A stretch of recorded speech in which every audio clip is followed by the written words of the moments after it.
حضرت بایزید بستامی رضی اللہ تعالی عنہ بڑے جلیل القدر اللہ کے ولی گزرے، اپنے ماں کو حق معاف کروا دیتا، ماں کو حق دنیا کے بچ معاف کرا دیتا، اما میں کو سارے حق معاف کر رہے، بندہ نہیں زندگی دا میں اپنے رب کو راضی کر دینا،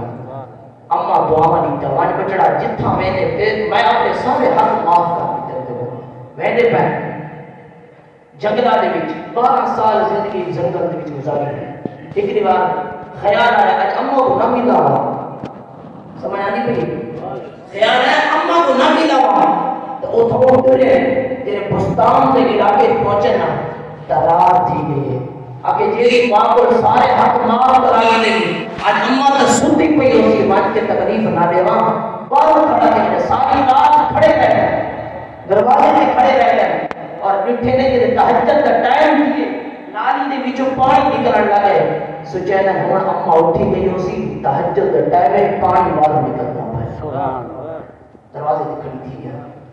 آپ دروازے تے کھڑے تھی گیا کھڑے تھی کے انتظار کرنے لگے اور اما جے تہجد شروع کی تھی تہجد ختم کی تھی اور جے دعا مانگی نے پہلی دعا ہے مولا میں بایزید بستامی کو دا سارے اپنے حق معاف کر دیتے نا اور تو بھی بایزید بستامی کو راضی تھی وجہ کو اپنا مصدر سے مثال عطا فرما دے حضرت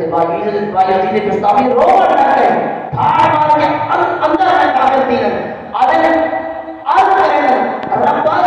میں اپنی ماں کا حق معاف کرا دیتے جتنا تو ملنا وہ تو میری ماں ہے میری ماں کو تو بولتا ہے میں تے کو جنگلہ دے وچ بولے